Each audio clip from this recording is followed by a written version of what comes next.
Welcome, everyone, to another adventure into reality.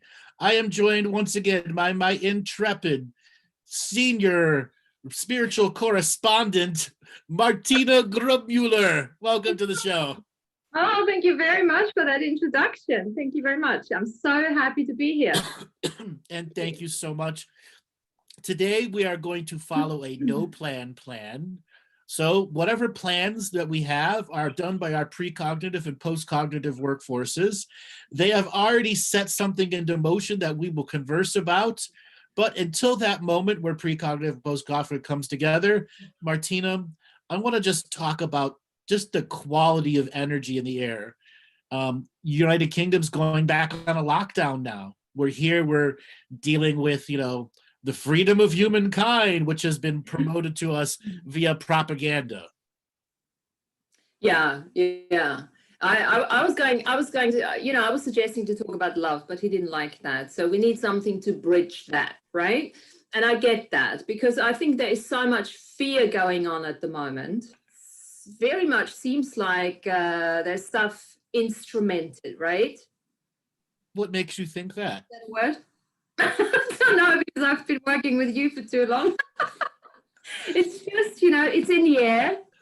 Unfortunately, it's not love in the air. It's fear that's in the air, right? Mm-hmm. Fear and a whole bunch of other toxic shit. Yeah. Okay. Yeah. And what I want to say is, you and I have been saying this for months and months about disconnecting from the global narrative, disconnecting from politics, disconnect to the point we're blue in the face, and we can't tell you any more ways of disconnecting. You're either going to do it or you're not. But we all still have to figure something out, how to deal with ourselves and to deal with the craziness around us. So, what is actually? I want to stick to fear since he doesn't allow me to talk about love. So let me talk about fear. No, you're allowed to talk about love. We talk about love all the time. Today, not allowed. No. But let's talk about fear because so many people actually misconstrue that the opposite of fear is actually love. It's not true. Nope. What for you, Andrew? What is for you the opposite of fear? Hatred. Opposite of fear or opposite of love? Of fear. The opposite of fear? Clarity. Okay. So that's a good question to ask. For me, the opposite of fear is actually apathy. Lack of joyful enthusiasm. I can see that leap of logic, but fear in its antithesis, meaning no connection whatsoever, one could have a variety of other things that can be that antithesis and opposite, which are not emotionally connected.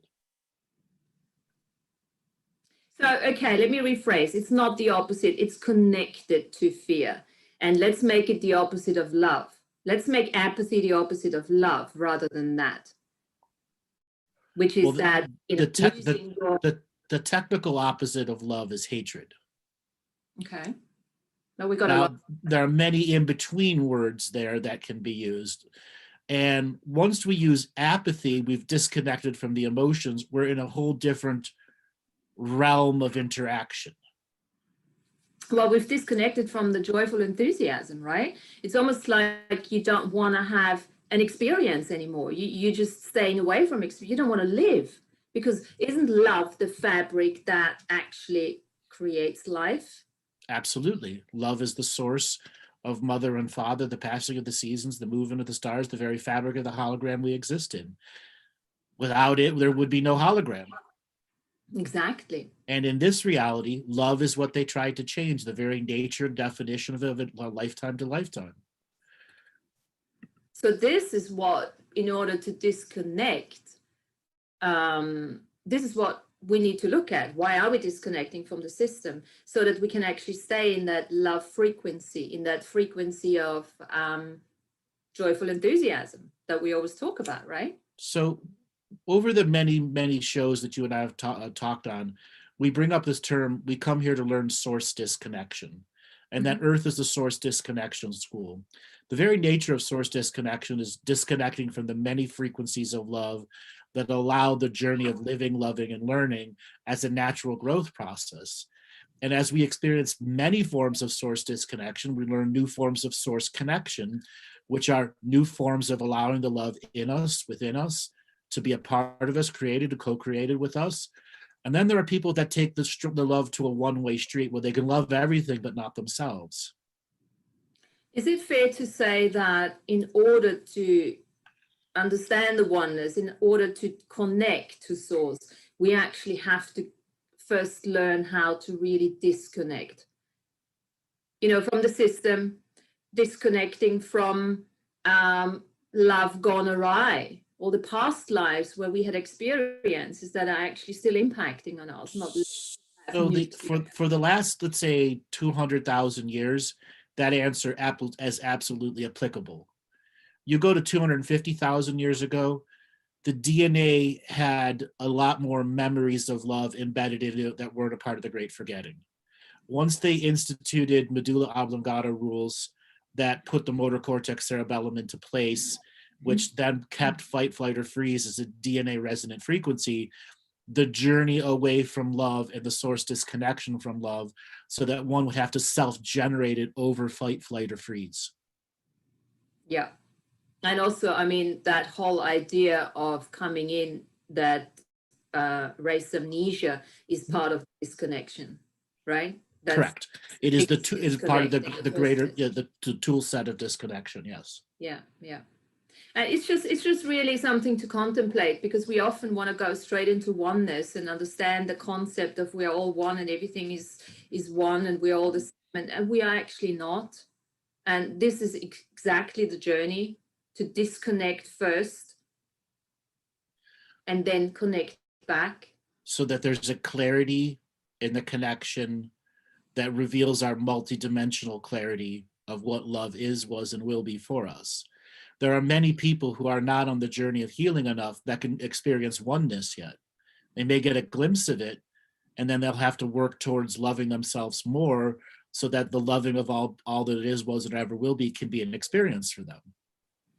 Yeah, and it's also a matter of really acknowledging what choice really is. Because so often when you say, a choice, true choice comes through the journey to illumination. Self-illumination, yeah. Yeah, because, if I look back in my life, all the choices, I kept on making choices, A, B, A, B, A, B. Mm-hmm. Never really thought that there would be a C, D, E, F, G choice, and I got away with it. I was successful enough in everything. I was happy at the time. But once you get onto that multidimensional journey, all of a sudden, this is becoming a very small box. Well, small box, but very densely packed. Well, that, yeah, or that. No, what I'm saying is that the playing field gets much bigger. You say the field of plenty. I love that expression. The field of plenty is there for us to enter a space of completionism, that all wants, needs, and desires are filled by the background oneness of love from the universe, and our capacity to receive it as an experience that begins to define our potentials and potency of new potentials. It's that field of potentiality that is unlimited. It's so vast. You can perceive that energy. You just want to dive in there and swim in it, right? Mm-hmm. Go play with the dolphins and the moose. Yes. Yeah, exactly. And everything else that is there, Absolutely. The greater journey here from source disconnection to source connection, when I say greater, the eagle eye point of view is for one to take stock of the many ways they have felt disconnected, and then to take stock of the many ways they felt connected and begin the journey of comparison and contrasted, connected, not connected, connected, not connected. And that journey from connectivity to disconnectivity is a part of the greater experience of learning self-illumination and what it takes to make that as a manifest as a conscious being of choice and awareness. So we can say that this would be the journey of the karmic resolution, right? It's the whole point why we've come here for. Mm-hmm. Yep. It's like consciousness getting to know itself and learning and adding. We're adding to the hologram. We're actually adding to the hologram with every choice that we make that is outside of the constraints of our old belief system, right? And whatever we add to the hologram, we change the potentials of predictions that have been done of us on thousands of previous lifetimes. Absolutely. And we start disconnecting from the system. So that takes us back to where we're at the moment. That in a world where it's trying to water down your potentials with all of this other junk from media, propaganda, false spirituality, false light, and all those other subject matters that take you away from source connection, source disconnection. Yeah. And you know, I actually want to add something to this, because we obviously turn off your TVs and don't engage with the media and everything. And you can do that and you will still perceive the energy because of the DNA instrument that you are actually having here. It's that quantum computer, right? You're still picking up through the innate empathetic technology that we are.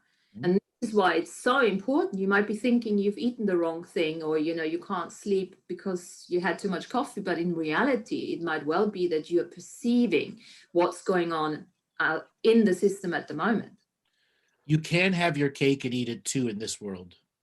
It's a matter of how many times you're going to eat your cake first and not be hungry and still be loaded up on sugar and have to figure out, do I need to eat my cake today, or do I need my vegetables and my other proteins? Yes. Yes. So you wanna the whole variety that is out there. You want to have a tasting menu of everything. The smorgasbord of selection. Absolutely. Absolutely. So that journey to the smorgasbord, or all you can eat buffet, you know, it's got everything. So if you want your Jell-O and your cake first, you can have your Jell-O cake and pudding first. If you want your meat and potatoes, or you want your vegetarian delights, it's all going to be there waiting for you out of choice. Now, what I want to add here is mainstream media has, like an hourglass, narrowed everyone's choices to what they're predicting and projecting at you as the only set of choices you're allowed to have. And when the system tries really hard to project the choices without inclusion of any other infinite choices out there, far too often people fall victim to a projection. Yeah, because we're buying into those expectations and projections. I mean, just like what I said earlier on, you got an A and B choice here. And do you really, I mean, look at the election. We've got Trump, we've got Biden, but is that all we have? Not really. I mean, you've been going through all these different possibilities. So who says that something can't happen that completely turns everything upside down and inside out and presents a completely new possibility? Well, social engineering has guaranteed that won't happen. It's become so effective at polarizing and charging people. It's the Democrats versus the Republicans, the Bidens versus the Trumps. It's no different than the ancient clan feuds that have made it throughout history. So yes, and how can we, as the people, change that and influence that? Because at the end of the day, you can't. That's the trick of this system. You can't. We can't not change things collectively because it's an individual awakening, and we can't make collective changes as if we haven't discovered our individualities yet. And the system, the way it is now, the forced system of government we have, is a faux collective, even though hasn't been a collective yet. Yeah. Yeah, and I appreciate that. I was just hypothetically talking. I get it. And we have to remember, you can't feel powerless against the system. You have all the power right now in your source connection, bypassing the choices they force you to choose and choosing the unlimited point of view, and discovering there's an entire vast universe and galaxy of things waiting to communicate to you the lessons of love and the many different subject matters that can help the journey of the awakened individual, so that self-illumination during the times of forced projections upon us, that we go, no, I don't need to accept that forced projection, and my individual sovereign choices are far more than the propaganda machine that is spewing out lies. So here you go. It took me 17 minutes to get you to talk about love. Oh, I've been talking about love since the first minute. Come on. It's been love the whole time. Let's talk about love and light and fairies and angels and all of that. Let's put a different spin on all of that. I've just become irked, poked it a little too much at the amount of love and lighters who are in their bubble of bullshit that seem to be mob ruling, running the background of so many stuff. And it's making me want to vomit, because they're no different than the propaganda machines. No, absolutely. They're no different. They're as bad, in some situations worse than the propaganda machines. Yeah, and that's why I do really think that love needs a definition, needs a broader definition, what it actually means. Because I was saying love is not that type of experience to define. Love is so uniquely infinite that there is no one cookie cutter message to describe it, because there are many people who don't have the experience of love, and you tell them a book definition, they may understand it, but they truly don't get it. No, that's why I don't think love is a word. You can't actually use it as a word. It's an experience. It's an experience, and then you can obviously name those experiences, and this might be hundreds, thousands of those experiences that make that up. Right. And what I would really hope is, so many of these love and lighters that are just propaganda artists right now, that at some point that they go through the greater realization that they are just regurgitating the propaganda through another lens of bullshit. And I'm not trying to step on their journey. I'm just verbalizing my particular perspective here, because I look at what's wrong with the world and the industry, and I do all sorts of sessions, you've seen it. And I got so many people that are tied up into their love and lighter, I'm a motherfucking empath, red badge of courage, and that's the only definition of who I am, because the light worker community has embedded it into me that I have to be an empath, love and lighter, and there's no darkness out there. There is darkness out there. Yeah. Without light, there is darkness. They all coexist together. Yeah, you can't just intend it away or focus it away. But what do you make of compassion? When you look at the energy of compassion, how does that?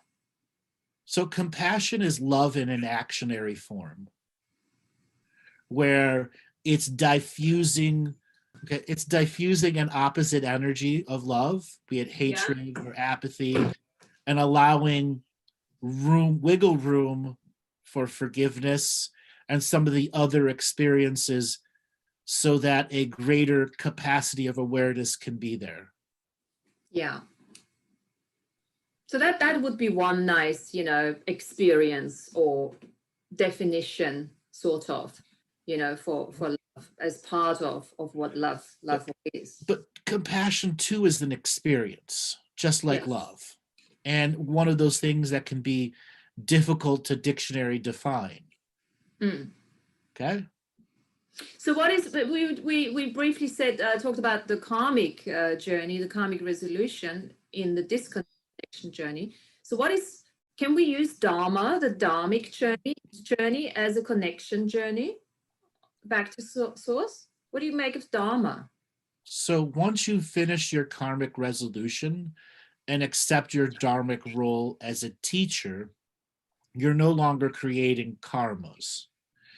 You're leading by example through the way that you've chosen your life to show people how to get out of their karmic situation as a teacher at whatever scale you choose to work at.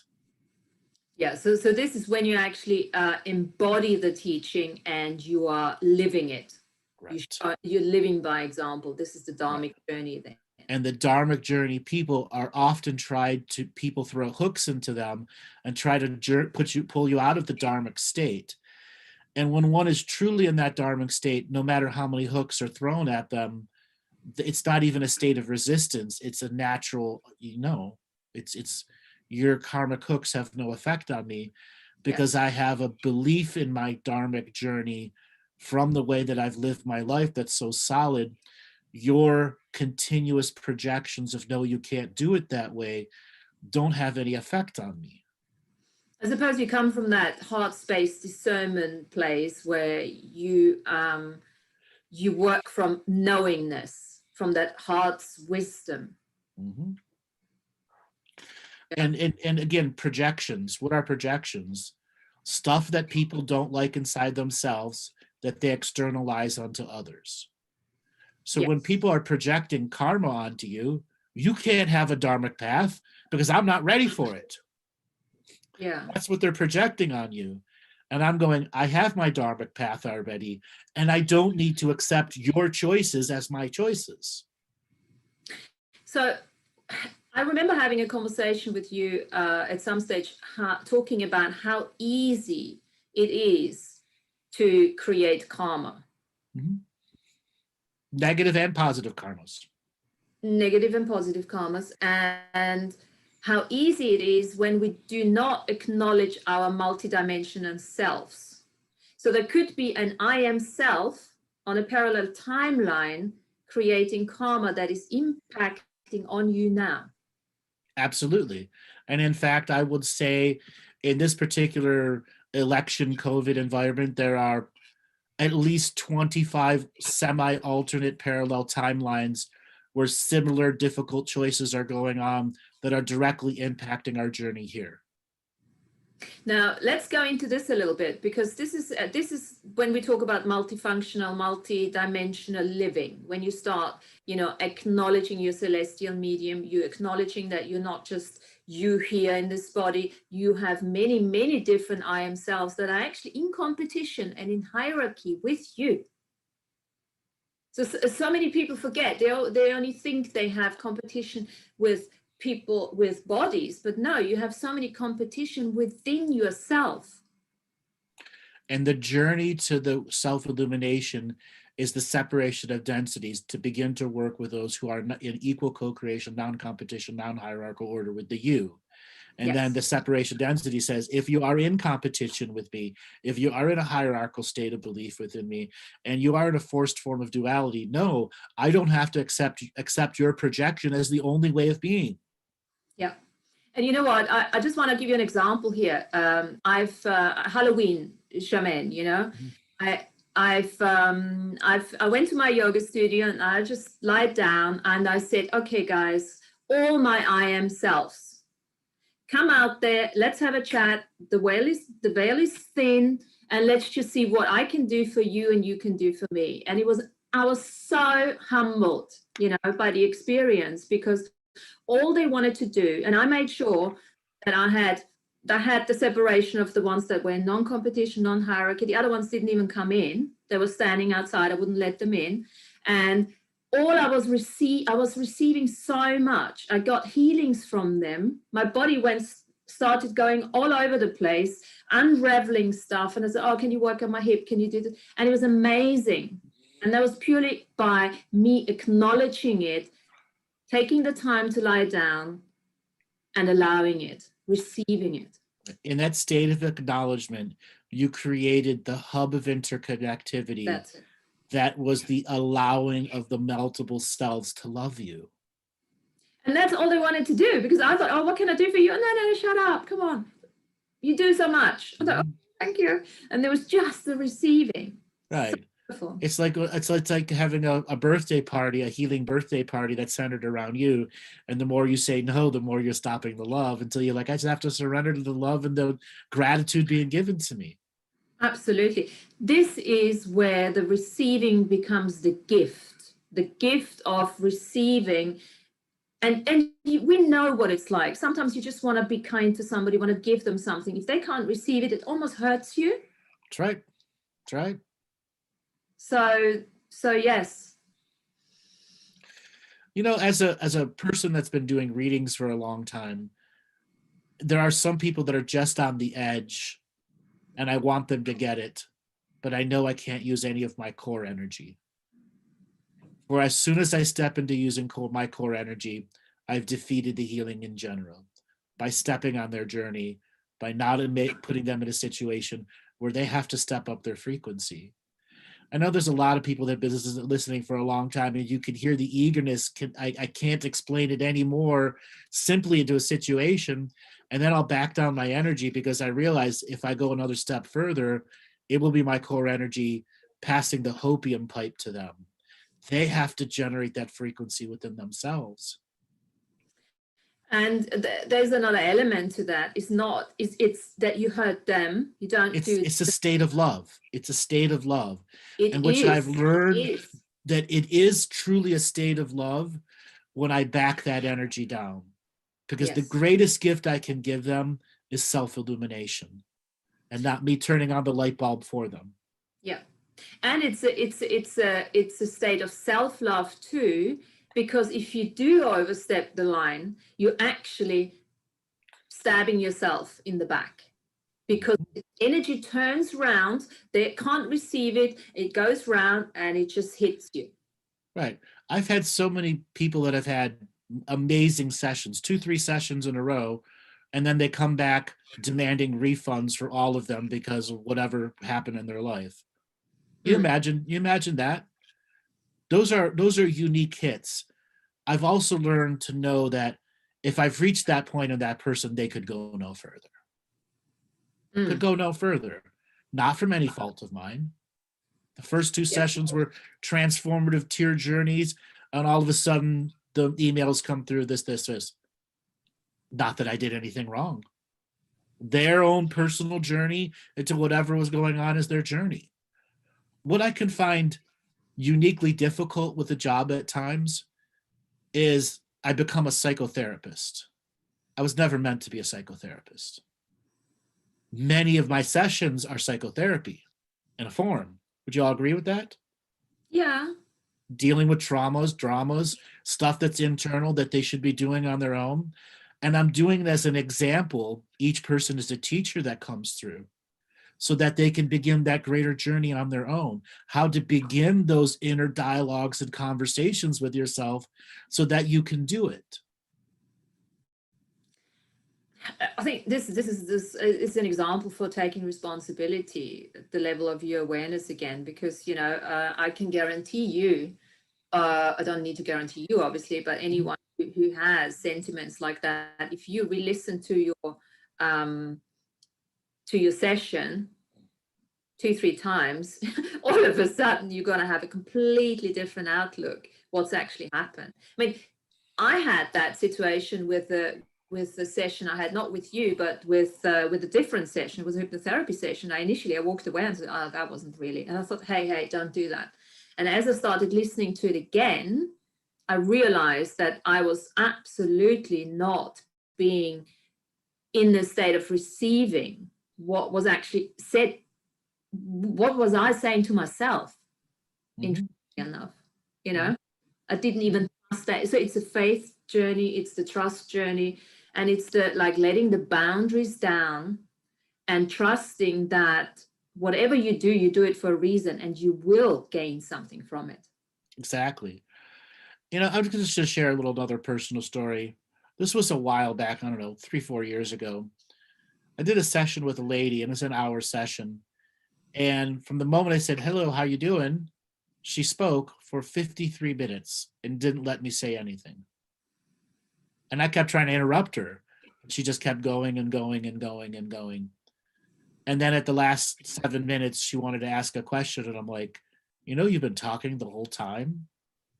Yes, I do that all the time, but you have to go overtime with me. I'm like, no, I don't. No, I don't. And she's like, "That I want a refund." I'm like, did I not just spend this entire time with you? Did I not try to interrupt you over and over and over again because all you wanted to hear was your own words? Maybe you need to listen to the last 53 minutes of what you were saying and realizing there's some deep-seated egotistical issue of being heard inside you. And she flipped out. I knew that was going to happen. I knew that was going to happen. Well, because you pushed a button, you pushed the Yeah, right button. It was exactly spot on. right. I'm like, you literally spoke for 53 straight minutes. Listen to the recording of how many times I tried to interrupt you, how many times I tried to put a perspective and allow my train of information to come, but you kept denying and denying and denying it. Yeah. And you want to know why? I know you have no friends, never been in a relationship, haven't had sex in 40 years. The answer is you don't shut the fuck up. Okay, so we could also rephrase that and say, listening is an act of love. Yes, but she would have never heard, Right? in that situation, she would have never heard it. No, I know. Okay. I know. But look, it was the time well spent, money well spent, you know, as far as I'm concerned, if she ever does go back and re-listen to it and think, you know, exactly what you were saying. It doesn't matter to me at this particular point. I doubt that the person could go back and listen to it because the amount of times I tried to interrupt her was dozens. Yeah. Right. Yeah. And I know she could hear me. Okay. Because I'm going, oh, right, yeah, but she just wouldn't stop. Okay. Oh, fantastic. Yeah. You know, people talk in the chat room about roasting. I don't enjoy roasting people. I really don't. There are two reasons why I don't roast, because most people don't understand the roasting. Why? Because I'm turning on an energy that is opposite to their mediocre frequency. That's so much more unique that they're realizing that they're living in mediocrity and they just fight back. And I don't want to have sessions with people where they're just fighting and fighting and fighting and fighting and fighting. Why? Because it's not the point of a session. Okay, that you should be doing your inner work. And I've come to this realization for quite some time that there are many people that come from a session with me and they really shouldn't have a session because they haven't done the inner work at all. And so much of what I've got to teach and reteach to them during their session is do the inner work, get out of C+ effort, get into A+ effort. It's not about your fucking galactic history because you heard it on Laura Eisenhower that that's what's attracted to you. I am more than that. And the sessions are more than that. And if you're truly ready for that form of galactic history information, it will be there for you. So many people come with, I'm the super princess, and if you don't tell me I'm the super galactic princess, fuck you. And I'm going to go all over Facebook and say you're an idiot. That happens all the time. Okay. Do I care anymore? No. But it's the nature of people's experiences to instantly deny a form of truth that they should have already embodied. And it's also, I think it's also the nature of contrast and polarity, being so inherently entrained with the right and wrong. This is, you know, every conversation is like, oh, I'm right, or am I right or am I wrong? What if you're nothing like that? Exactly. What if you could just have a conversation for the sake of it, you know, where the meaning can come through, not through the rightness or wrongness, but just by having a conversation. Right. And when I get the people that come to sessions like that, I love those types of session. And it's not because they don't have questions. They're ready for the flow, the give and take, because a person opening up to me is just as important as the nature of the grand questions that they have. How they open up determines how I can answer back, and how I answer back is going to determine, is the memory going to stick? Because ultimately what I'm looking for out of the psychic reader I am, is my message going to stick 6 months from now? That's my signature frequency mark of a change, of a session doing good. Yeah. Has something planted a seed and watered it, and are you going to actually do something with it? Yeah. Yeah. I mean, I can totally perceive what you're saying here, because since I've started having the conversations with you, there is such ease in that conversation, because that you know, it's almost like there is this potentiality, there are these possibilities, and does it really matter if we're going down this route or that path? You know, it doesn't really matter. It's just like now, I mean, we've been talking for 36 minutes, and we have had no idea what we're going to talk about. There will be people taking stuff away from it, and some will not, and that's okay too, you know, as long as, you know, we're having a rapport going, and we are creating meaning. Right. And I'll say Chris Jones, Andrew's seed got planted in my head. Hold on, let me scroll up here. And he's been running, and he's never been the same. Awesome. Job well done on both sides. You watered that seed, tended it, and got it forward. And that's ultimately what both Martina and I want to do with these no plan shows. We can throw out seeds like Johnny Appleseed and put the rain come down, but you guys got to tend them. And because you're mentioning the seed business, you know, it's funny, because I sometimes in a conversation, it's one or two words which I could now call them seeds. Yep. And they stick with me over the next couple of days. I have to go back. I either go and listen to some of your shows where I could find a bit more information on it, so that I could grow that seed. And maybe that's I could call that watering, right? Until it becomes a sort of a thought construct. And then, as we know, other thoughts will add and find that thought construct, you know, and stuff like that. You know, and then I have sessions where people are super advanced, and they're stuck at their advancedness because they have no one to talk to. Then I get to have the unique, fun sessions in which I get to play at a very high frequency. And it's not about a seed. At this point, I'm giving them a whole vault of seeds. Yeah. In which they're going to pick and choose out of the vault of what they want to do. That's a different way. That's the quantum linguistics that you actually use, where you give a whole package, but it's more energetic rather than the words, because the words themselves, they are important, but you then give, it's almost like a thought transfer. Then, which is just compact maybe in 3 words, but it's like a whole big packet of information that comes in. That's why I said a vault of seeds in which they can plant and go with what they will. Yeah. So you talk about these micro and the macro vaults, you know. And also, it again, you know, when you start playing in that multidimensional, multifunctional place of where you're acknowledging who you actually are, then you start living in these macro vaults. Living the macro life. And that doesn't mean that you're stuck there. That actually, what I've started realizing is the more you start getting comfortable in that space, you find so much joy going into the micro ones. Because it's becoming so joyful. Initially, I thought, oh, I'm going to get stuck up there. What I'm going to do? But it doesn't work that way. It starts becoming alive on the micro level. Yeah, you get that contrast control. Yes. And with you keep the big perspective that keeps you motivated and animated. And in that animation and motivation, the higher frequency becomes simplistic for your journey of explanation. Yes. How many times have we been in private recordings, public recordings, mentorship class, and I'll just, and you're all like, that's going to take a week to process. Yeah. It was natural flow for me for it to happen that way, because everyone that was a part of that group had already done their journey on their own, and this information can come out effortlessly. Yes. And also, it's quite interesting how the DNA instrument adapts to who you're talking to. There is non-verbal communication going on a lot, isn't it? Yeah.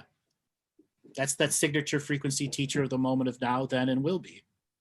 Yes. So where you automatically, you know when to back down, you know when to say less, you know when to quiet, you know, and you know when you can just let it go, let it run. And that great journey of letting it run, and then having an audience or a group or person to speak to that the running goes on for, let's say, hours. Okay. We've had many mentorship classes where it went on and on and on and on. And it's just at the end of it, like almost like a euphoric experience when you sit back and go, how many subject matters did we just cover in 2 hours? Can you even count the number of subject matters that were explained? And that's why, you need to transcribe it afterwards, because you think you've just spoken for 10 minutes. In reality, you've been on for an hour. And what is going on? And then what I've been finding too is you are in this high frequency, and it becomes that long period of vibration. You're staying high, and it's almost like, so what am I going to do now? What am I going to do now? So the call is off, and it's like, okay, what am I going to do now to get off that vibration, that frequency? Mm-hmm. And that's the macrovolts saying, hey, you do have to retreat to microvolts to recharge your I am self, who's identifying with the micro self, the individual in the body, who still is a macro perspective. Yes. And that's really important. Really, really important. That's when you do your grounding. This is when you do the stuff that is considered not spiritual. This is where you just eat something, to birth yourself back.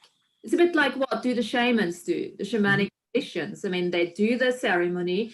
Once they finish, they close everything down, and then they have a meal. They dance, they laugh, they drink. Mm-hmm. And the greater journey of allowing that to happen is still source connection.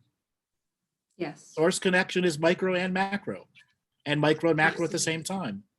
Absolutely. And I think without the macro, you might be struggling with the micro, because you just know you're missing something.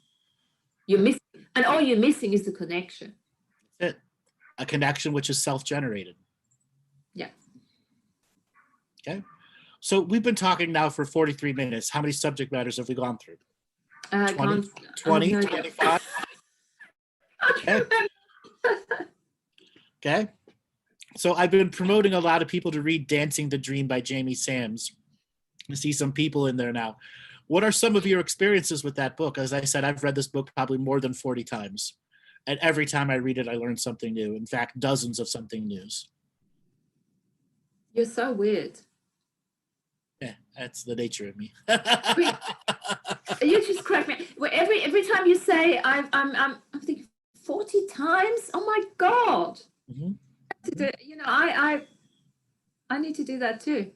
Illumination, right? Repetition, illumination. There's a reason why he's good, guys. Wow. I've been doing this a long time. I'm gonna get it back out again. I've got it. I haven't read it. I have to read it. Yeah. You haven't read it, or you have read it? I've read it many years ago. Mm-hmm. As you said, and of course, what I do recognize, especially with the work, when I re-listen to shows that I haven't listened to for some time, I can perceive it in a completely different way now, because of the frequency change that we're continuously going through. Mm-hmm. So to understand certain things in a different way that you didn't really understand before, or you did understand it, but now there's an advancement to that understanding. Yep. Because the experience has increased and has, multiplied. Mm-hmm. And a lot of the teachings are her unique perspectives on the grander teachings. Yeah. Okay. And having said that, there are books out there that you might have read and that you might have enjoyed at the time that you do not need to read again. Sure. Okay? Yeah. Because they're just completely out of your frequency now. So don't go into judgment. No, I have to read every book 3, 4, 5, 20 times. No. So, the holographic universe. So we've been doing this little side project where we've been taking some of the quantum mechanics terminology and converting it to a greater teaching. Why don't we touch on that for a little bit? Okay. So that first recording. Way through. So not 40 times like you yet. So that first recording we did, you said it was one of the hardest things you had done in a long time, because we had such the amount of terminology and the unpacking of the 1 million letter celestial alphabet in that recording. The first recording was hardest thing was to get off the frequency afterwards. I couldn't sleep for 2 days. Yeah. Yeah. Now you know what it's like for me. I just couldn't sleep. I was like, because I was in such a, expanded space and I wanted more and more and more. I didn't want to do the shamanic thing, close off, do nothing, don't do now. And even going to bed, I woke up in the middle of the night and had, realizations of what we were talking about. That's because it had triggered something greater within you because of the nature of the project that we were going to do, which was helping your precognitive and postcognitive workforce process everything that had been said and not been said. And I also want to say something to that in terms of when you talk about, we talked about addictions before, and when you do something that you're focused on and you're having fun with and you're enjoying, you do not have time to drink, you do not have time to eat chocolate, you do not have time to eat. I think I've lost 4 kilos already. Greatest diet out there. Yes, let's do this because it's so much fun. There's no time to waste, but just doing something, that's not necessary. So go on a diet. You don't need a diet. Yeah. See, when you got activated, like you were just talking about, it's because you have done so much work. Those forms of activation, though annoying when you're trying to get sleep, are truly great gifts in the processing journey of I'm getting it on a bigger scale now. And when I go back to the next recording, I have a lot more context in which I can ask the nature of reality questions that need to be answered for the whole. Yeah. And you also start realizing how much processing you actually do in the dream time. And as you say, the post-cogs come in and the pre-cogs come in, and you're getting those awarenesses whilst you're sleeping, and you wake up, and the first thing you need to do is get your little book out and you write a couple more, chapters, whatever you wanna, work with, and you have to write it down. It's almost like if you don't write it down, it might disappear again. Like a poof, gone. It's like poof, yeah. Gone. I know that. Because it's a high energy, ephemeral, in the moment thing. And if you can't seize it and make it a chemical memory right away, it's going to drift off into high frequency again. Yeah, it may come back. It probably will come back, but just in another form. Nail it down. Pin it down. Exactly. Pin it down. Pin it down. All right, so we're at a point where we're going to ask people who want to raise their hand and have a conversation with us. This is not about personal readings, what's your fucking purposes and stuff. So if you want to have a normal conversation with me and Martina about the material we've been talking about this show or the many other shows we've been on, go to the participants button, hit the raise hand button. So Robert, let's spin up the wheel of colors and see who wants to have a conversation with us. Alrighty, welcome everyone. First person will be Lisa B. Lisa, are you there? I'm here. Hi, where are you calling? Yes, where are you calling from? I'm outside of Minneapolis, Minnesota. Minneapolis. Welcome to the show. What do you want to talk about today? Well, as you're talking, I keep coming back to also, and I don't hear the term being used, but you're pretty much saying it, but having the awareness, having more perspective, being at that point of observation of the awareness, what would you call that? Like if you're an observation of all that's happening around you, is that pretty much just being able to stay in your harmony without allowing those there's many forms of observation. So one of the terms I coined many years ago was called an unentangled observer. Yes. Where your consciousness is not altering the selections and choices just by having awareness on it. And that is from entering the sacred neutral point of view and applying it to the all that is you that is observing, allowing data to flow through you, within you, but not attached to it. It allows faster data processing as well as deeper understandings.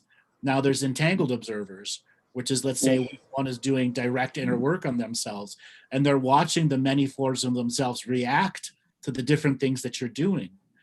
there have been many people that have done a contract revocation and they hear, internal dialogue in the background going, don't do this, do it this way, this.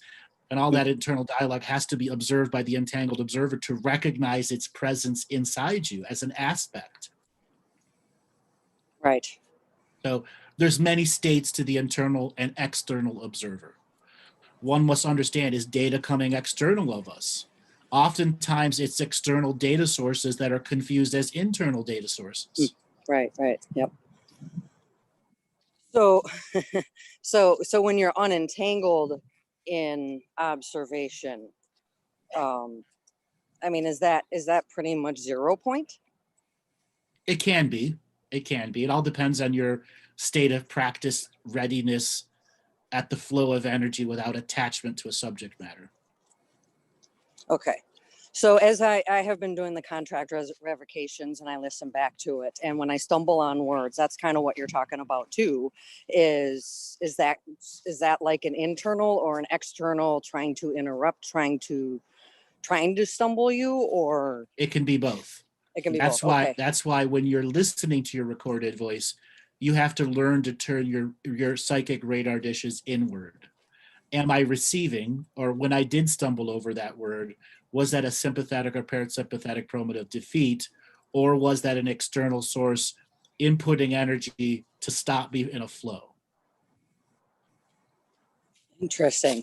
Oh, I just love all the layers. It's these kinds of conversations. Yes, these are very exciting, and I love how you guys balance each other out so well.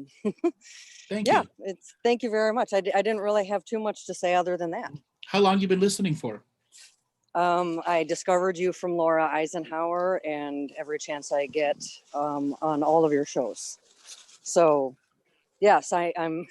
It's a lot of work, but yes, I am also a former, I guess, prescribed light worker, and I understand now what the difference is between, working with light. There's dark, there's neutral, and I really love watching your Galactic Historian 20 parts with Lance, because it helped me understand also the neutral observer, but how everyone kind of has their chips in, and I guess certain levels of agenda, and it reinforces how much you have to learn yourself and get to know yourself so you can understand what is of you and what is not of you. And that's the journey to self-discernment and the greater journey to source connection, source disconnection.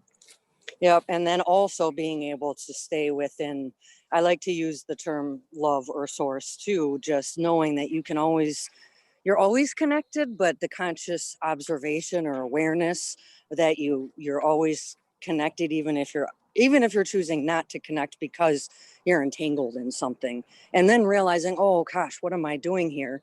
So you come back to source or love and know there that you can, I guess, really pretty much be guided, and you do have all that knowledge. Mm-hmm. But sorting through all those layers and perspectives, wow, what a journey. And wondering, how unique we really are, yet we're all kind of going through the same thing at the same time. So it's an individuated experience that will help define a collective further down the road. Yes, it's all beautiful. Mm-hmm. Wonderful. Martina, do you want to add anything? I just want to add the next level. Then you can also look at being the entangled and the unentangled observer at the same time. Without being entangled. Clash. Oh yeah. Oh, watching them go at it, and well, yeah. Well, that's the ultimate observation, isn't it? Yeah, which is also help you to maintain your footing in the current environment where everything goes crazy, and you can observe it and be the entangled and the unentangled observer at the same time. Andrew, I think that's what you were talking about. God, I don't know if it was just last week on the comedy show, but talking about how being aware, being in observance, being a perspective, trying to analyze or figure everything out at the same time, trying to do that all at once would drive you mad. And I learned a new appreciation for what you do, because I feel I get stuck in that all the time is, well, what are you doing here? I'm trying to do it all at once.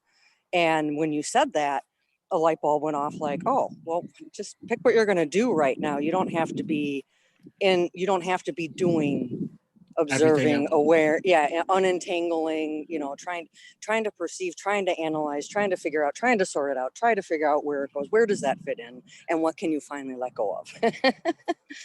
See, all too often, too many people fall into that self-victimization role of I want it all now. I'm going to do it all now. And anything you can do, I can do better, like that old song.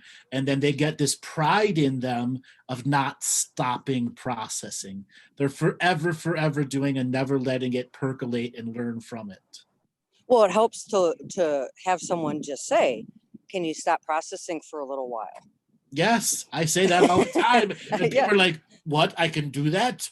Yes. No. Yeah, well, and I guess depending on why you're processing so much, it's just a simple little switch, because I know at one time I realized as a child that nobody can hear my thoughts, so I can think whatever I want. Well, what did I step into back then? I stepped into my own little cavern. Yep. Of echoing thoughts. So yeah, I mean, that little realization in of itself is like, oh, I don't need to do that anymore, and my thoughts do have an effect outside of myself. So yeah, it's been a long journey, but this is wonderful. I'm really glad that you guys do what you do, and I appreciate having a chance to be a part of the conversation. Thank you so much for calling in. You're an awesome caller. Thank you. All right, Robert, let's spin up the wheel of callers and see who is next. Alrighty, thank you, Lisa. Jeff L. Jeff, are you there? Going once. Jeff. Say something, Jeff. You're unmuted. Jeff, are you there? You can't hear me. No. Yes, we can hear you. You're very faint, but we can hear you. Oh, I'm sorry about that. Is this a bit better? Much better. How you doing today?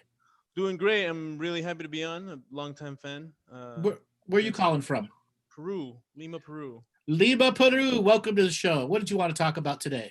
Right now I'm setting up for an ayahuasca journey. I'm gonna go into the jungle and meet Mother Ayahuasca, ideally, or well, that's the plan. But I wanted to know what you had, what you could provide us, information on Mother Ayahuasca and the whole ritual ceremony. What I could do to focus it on myself, or what? Well, that's the wrong way to take it in. Ayahuasca is a journey of surrender. Right. And if you've mastered the journey of surrender through your regular practice and skill sets, ayahuasca can be very friendly. But then there are aspects of ayahuasca which are an intense love focused on an area that you're avoiding. So my advice for you or anyone that's going to do an ayahuasca journey is make your top 10 list of fears and acknowledge them as fears and love yourself through those fears before you do begin your journey, so that you're telling the mother, I'm not afraid. Whenever we're in that state of fear, those are the subject matters that are going to be there. Ayahuasca at times can take us immediately deep into places that are mind-altering and transformational and deep communicative, but it's still about the journey of source-connected love, and you're surrendering to that source-connected love. So the source of love that you want to bring into the journey starts long before your actual ayahuasca journey. Being able to palpably, viscerally feel your own love and reach a euphoric, self-loving state. That is what tells the mother you're ready for greater forms of wisdom and information that will be long-lasting memories and journeys for yourself. That's kind of hard to hear, because there are things I don't want to, like, consciously I know that I feel fearless, and that's something that I take pride in, but I'm sure there's a lot of things I've been avoiding that I can't, that I'm gonna have to do some work to kind of pull out of myself. As I said, make a top 10 list of your fears. You say you're fearless, but you're using that as an avoidance mechanism for other things you fear. Do you fear death? I have a comfort in reincarnation. Comfort, but it doesn't mean it's not a fear. Yeah, so that's what ayahuasca will reveal is things that are comforts are truly fears. It's gonna take the veneer off of it really fast. Yeah, I'm sure I really have had different experiences with hallucinogens in the past because they've not been in the proper setting, and I'm sure that's put me back in my journey for a long time. And now Not necessarily. So most people that have had hallucinogenic experiences before, ayahuasca can be quite a familiar journey, but there is a clear consciousness in ayahuasca. What I can say is whenever the internal quote unquote dialogue begins, it's in your voice, but that's the mother speaking to you. And getting over, this is the mother using my voice because we're all one, and surrendering to that internal dialogue, allowing it to speak to you, which can seem for hours. And then after a while, that journey of speaking becomes a visionary state. Depending on the potency of the ayahuasca that you're taking, just because you've had previous experience, just because I said there's a familiarity of the changing of the nature of reality. But then there's going to come a point where the ego is going to have a temper tantrum and stay in control, or the I am says, stop, ego. Let me hug you and love you to a state of deep relaxation as part of my journey to surrender. Right. I'm definitely sure that I had a dreamtime experience with you at some point that was right along these lines, actually, now that I think about it, just remembering. It was very, very odd for me, and I'm not sure, like, I hope I come out better on the other side, but I think that's just me coming from all the baggage that I already have going into it. It's not necessarily a proper fear. So the only side thing, because you've had previous hallucinogenic experiences, you're going to have a propensity to want to stand up and move around and enjoy the experience as a hallucinogenic journey. Ayahuasca is meant to sit down, lay the fuck down, and don't get up unless you're going to vomit or shit. Purging is a unique part of ayahuasca. Okay? I'm a bottom purger. I'll vomit too, but most of my stuff is bottom purging. I'm going to occupy the toilet and really fucking thunder it out and put lightning storms down. But I know I'm alchemizing something that could only come out that way. Right. I'm definitely gonna make sure to bring the special bottom purging and top purging clothes for the session. Right. And don't resist. The key, resist the vomit energy. The faster you vomit, the faster you get back to the experience. And vomiting amplifies the experience at times manyfold. Yeah, for sure. So letting go, surrender. At a wholly different level of you've done before. For sure. I mean, I hope, I guess is the proper word. Thank you. You're welcome. Martina, do you want to add anything? Yeah, I mean, obviously, don't have any expectations. Don't have any expectations whatsoever. The fact that you're doing it will create a difference in your reality, okay? And you might even figure that one out a year down the line. So no, trust that as soon as you have said that you're going to do it, it's doing something for you. Now, you were talking about fear. You don't have any fear and stuff. Now, I do remember when I did mine, I wasn't associating fear to it, but I like the word baggage. You use the word baggage. So just write the baggage down. You don't have to, identify it as fear. Write the baggage down. And if you're familiar with treatments to the future, I remember I actually did a treatment to that particular time when I went onto that journey, and I put all of that baggage stuff that I had, I put it in there. I made myself my own treatment to that particular time when I went onto that journey. So, which was an acknowledgement of the baggage, which was like, I'm offering it out, I'm surrendering it out, and let's just see what happens. And just one more question on that. I'm gonna go with someone.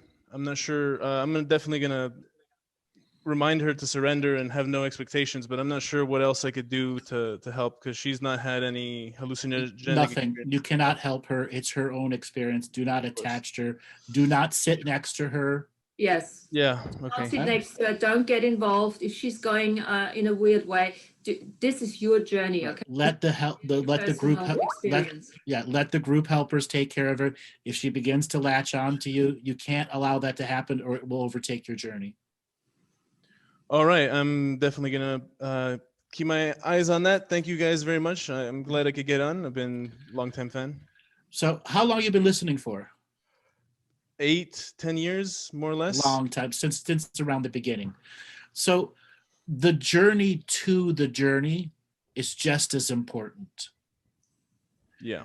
Put aside 50, 60, 90 minutes a day about you, like Martina had said before, sending treatments to the future you of relax, surrender, I got this, this is my source connection, was my choice. Send prayers to your future self so that when you enter that journey space, you can call upon your prayers of deep relaxation, rejuvenation, source connection. And do mention diet maybe too. Yeah, whatever the diet is that they tell you to. Okay. Sure. Yeah, I definitely wanted to start today. I was gonna listen in and then do my daily like set up a new daily habit today until like forever basically, but do my hour long or however long a week. Just like you were saying, I've been trying to get an A+, but I just kept it at a B. It's okay. And as a side note, print out some of the contract revocations like the consciousness strike, the Mandela effect revocation. And if you find yourself in a state where you can't keep laying down, for some reason your body keeps getting up and keeps interacting, you can use those as a focus that will help you put yourself back down. Okay. Okay. Thank you. All right, brother. Thanks a lot for calling in. Bye. All right, Robert, let's take one more caller. Okay, Albert Ortega. Albert, are you there? Hi, Andrew. It's Albert. Hi, how you doing today? Where are you calling from?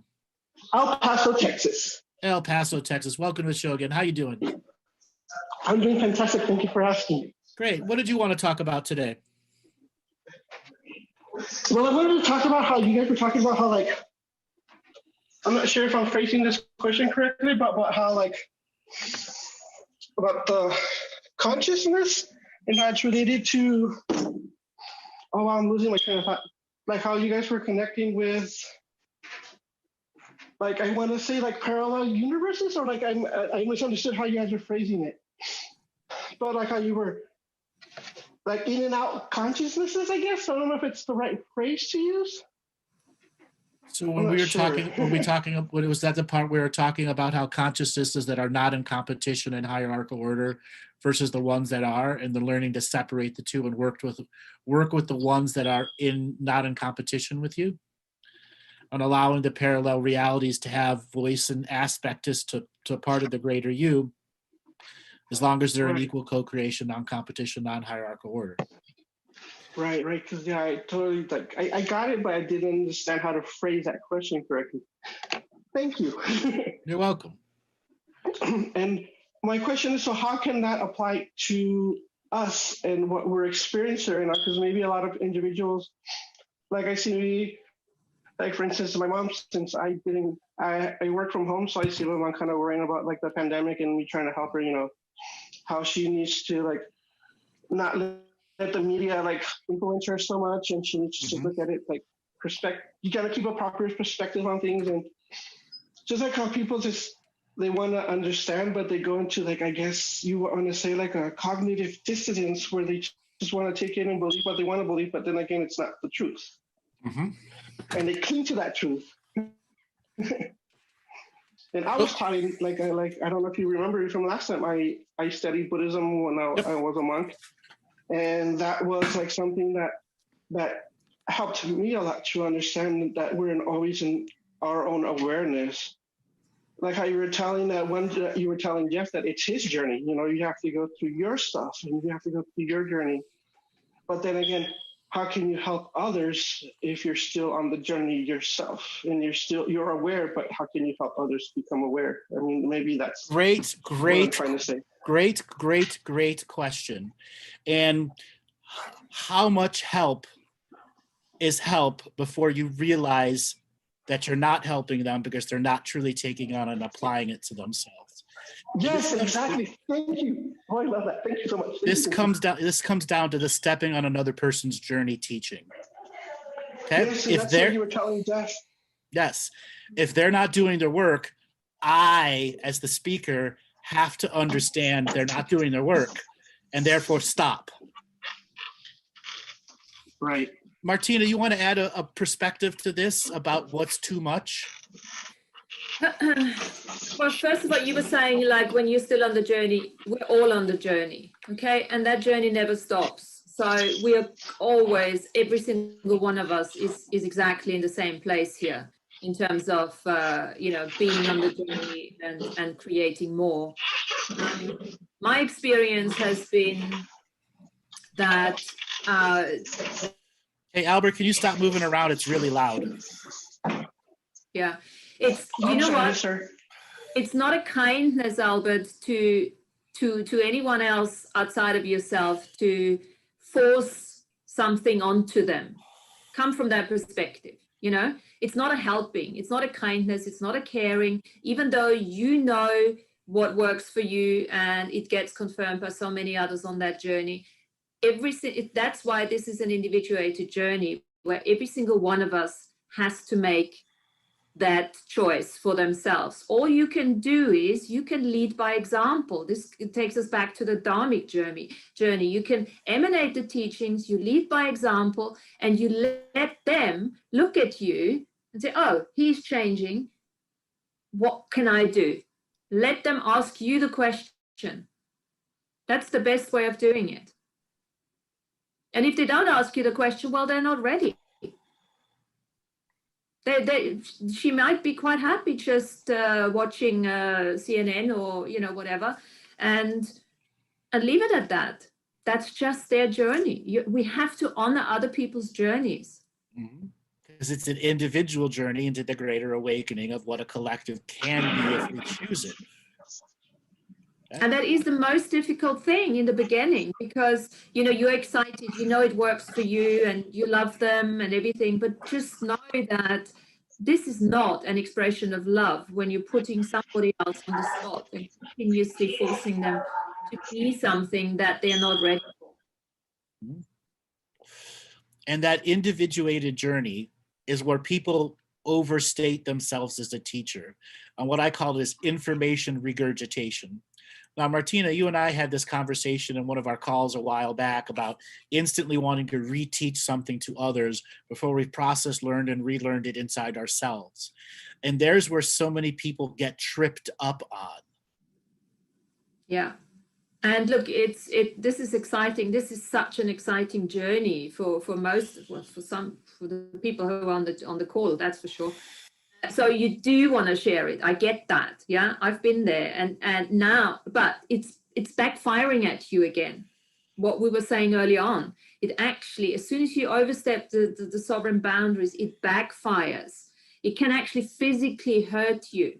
So you got to be on a level of awareness where you choose the people you can share with, and you choose not to judge the ones who are not on the journey or whatever level of journey they're at, and just actually have total compassion for them.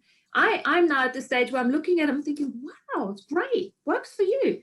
And I'm wondering what, just as a matter of interest, what their journey is, what have they chosen, what is their karmic resolution in order to be who they are in this lifetime. Because look, not everyone to go through the awakening in this lifetime, and time is, we've got time. There's no need to rush anything. Yeah, because I learned that, sorry for interrupting, I learned that through the process of helping my mom, deal with the process, when it's time for, if my mom is pushing 80, I try to get her to do her, I don't know what it's called in English, but her life insurance stuff, her letters of like what she wants to do with her, what she wants done with her possessions, because my mom has a lot of jewelry and it's really beautiful jewelry. And I just want her to know, like, where does she want it done with? And she says, oh yeah, I'll do it. And then you push her. My dad will push her because I don't, because I learned the lesson that you're talking about. But you got to stop pushing. You got to stop pushing. You got to be willing to lose the jewelry. Oh no, I don't. My dad does. Everything. My dad does.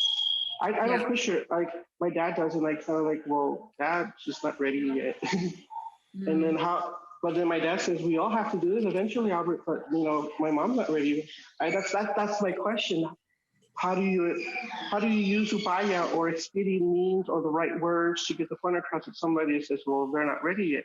Even though like the other person, yeah, I do get it from my dad's point of view, for instance, that he does want her to, to get her stuff together. So when it's her time, she's ready and she doesn't leave. She leaves this plain. Look, Albert, stuff. it's just a choice. Yes. It's a choice you have to make. It's not between. Yeah, of course, that's what I'm trying to say. Yeah, that's what I'm trying to say because my dad does that. Yeah, it's between your dad and your mom. That's it. Mm-hmm. I mean, Yeah, that's I'm enough looking at it. Thank you. to sort it out, right? Yeah, it's not my point. It's not my place to sort it out, but I just hear the conversations and I think, wow. It is interesting, yeah. What people choose. It makes me wonder. Okay. You could also just do an audio recording of her last wishes. That's true. Okay. Okay. It does stand up in court. That's a great idea. Thank you. Yeah. Okay. Poof. Yeah, Problem solved. Okay. Yeah. No, but that was just an instance of how I see myself looking in of where I shouldn't like you see like I like to see every situation as a life lesson. And what Miss Martina was talking about is very impactful for me because I remember that instance of my parents, having that conversation, and me as an outsider looking in, because I was taught that you have the three spheres. You have the person that's listening, you have the other person that's listening, and you have the conversation itself. And so I was taught it's just to be as an outsider looking in. And I just wonder because I don't say anything, but I wonder, well, how those situations get solved? Because in the monasteries, they get solved. An issue comes up, 2 or 3 months talk about it.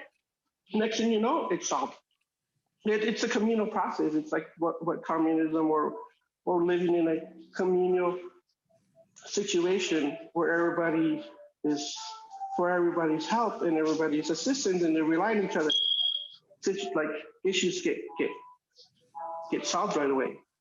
But exactly. I don't see that. I don't see it in the outside world, and it makes me wonder sometimes.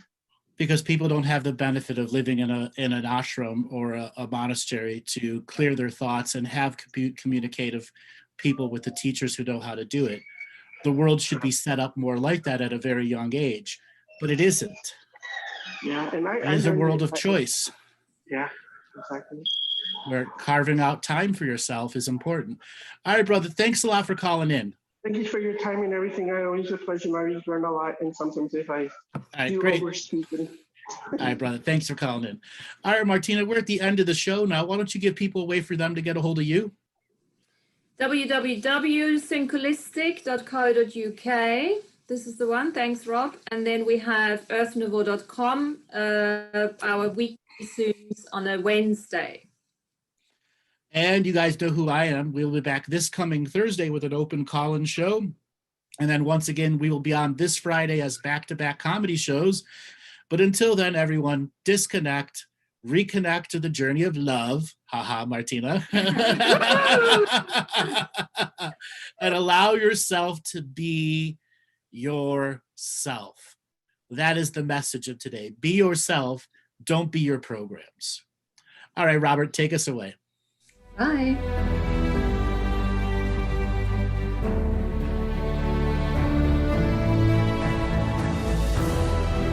Each different bubble of reality is true. A galactic historian is a person that looks at all the lines of dramatic karma. Nudge, nudge. It's the Holy Grail. Improvise. Mysterious. It's counter psychic intelligence. Why is DNA farming of this star cluster so important? Because we do manifest our reality. We do create our reality.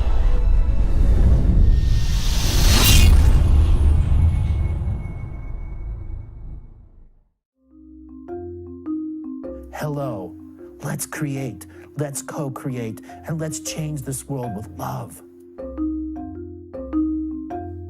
No matter if you're from Alpha Centauri or Earth, we all began with the same birthing process. We live in a limited point of view. Living the mystical life daily is about striving for the unlimited point of view.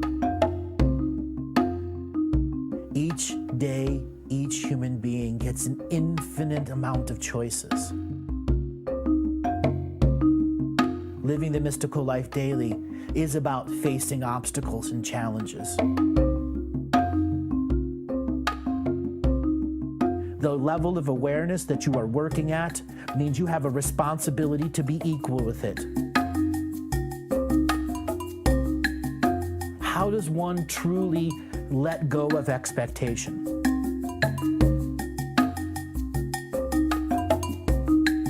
You can make the moment that you wake up to the moment you go to sleep sacred. The keys to success: choice, choice, choice, and choice.